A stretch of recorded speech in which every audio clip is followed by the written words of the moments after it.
Today we're going to dig into a really complex and, let's be honest, a very American story. It's about two different shootings that happened 6 years apart and how they got two totally different responses from officials. We're going to look at how the Second Amendment gets interpreted through these two very, very different lenses just by looking at the official statements and what was reported at the time. And this really boils down to one huge question. When you see a citizen with a gun, are they a patriot or are they a threat? As we're about to see, the answer seems to change a lot, depending on who's involved, where it's happening, and the politics all around it. All right, let's get into our first case study.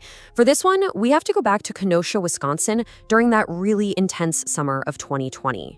So here's the timeline. On August 23rd, 2020, police shot Jacob Blake, and that just ignited these huge protests in Kenosha. A couple of days later, on the third night of all this unrest, a 17-year-old named Kyle Rittenhouse showed up with an AR-15 style rifle. He ended up shooting 3 people. 2 of them died. And then, less than a week after that, President Donald Trump talked about it in a press conference. So, what happened right away? Well, the legal gears started turning. Rittenhouse was arrested, and he was facing some really serious charges, including first-degree intentional homicide. The official investigation was on. But the response from the White House came in fast. Before the investigation was anywhere close to finished, President Trump was already framing this as self-defense. He painted a picture of Rittenhouse running for his life, saying he probably would have been killed. And that narrative, that idea, turned out to be incredibly powerful. And that framing from the president, it was picked up by his supporters and just amplified everywhere. They started calling Rittenhouse a martyred patriot. The argument you heard was, hey, he only did this because the people in charge failed to keep law and order. So in their eyes, he wasn't the bad guy. He was the one stepping up to do the job the government wouldn't. Okay, now let's shift gears to our second case. It's early 2026.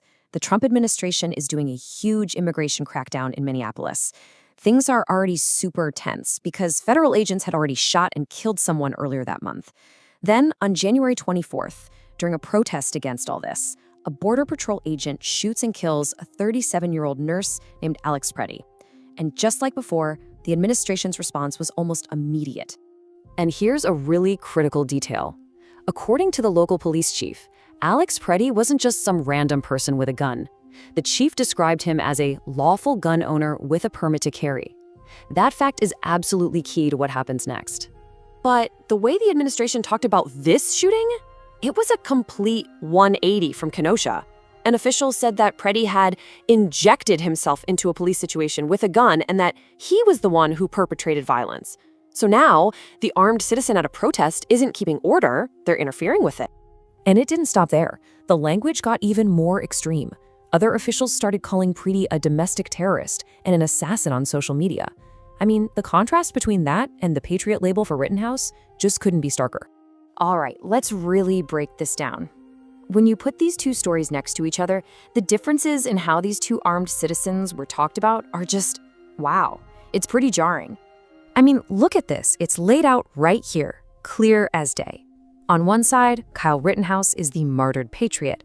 On the other side, Alex Pretti is the domestic terrorist. Both of them were armed citizens at protests, but the way they were defined, by basically the same political group, was the complete opposite.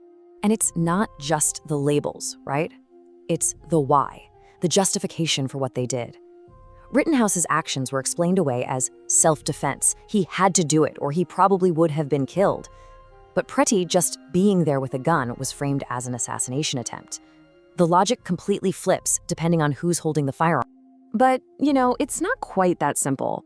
The story that the administration was pushing about Alex Pretti, well, that narrative didn't sit right with everyone. Not even inside the Republican Party.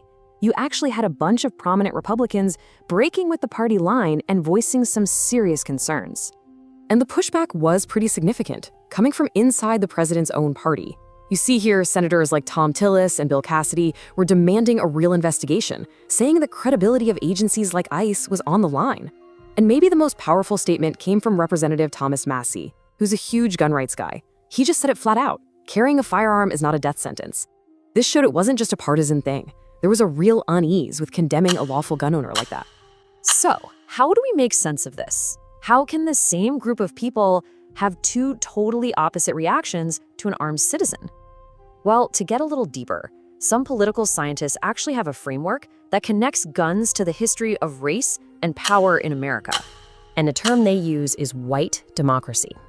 Now, let's be clear about what this means. It's not a democracy only for white people. The idea, as scholars Daniel Hanley and John McMahon explain it, is that it's a system where a certain racial hierarchy is sort of baked into the idea of democracy itself. So in this view, some rights, like the right to bear arms, become more than just a right. They become a symbol of status and power, a symbol that's unofficially reserved for some people but not others. This quote from the scholars who came up with the term really nails it. They say, guns uphold this system by, quoting, cloaking a defensive whiteness in rhetorics of rights, tyranny, and rebellion. In other words, it allows a defense of a specific power structure to be framed as something more noble, like defending freedom. So if we use this framework to look at our two cases, holding a gun in public is never a neutral act. It can be seen as a statement about social and political power. And according to this theory, whether that act is seen as legitimate or not depends entirely on if you're seen as defending the current order, like Kyle Rittenhouse was, or challenging it, like Alex Pretti was. And that brings us right back to where we started, but with a lot more to think about.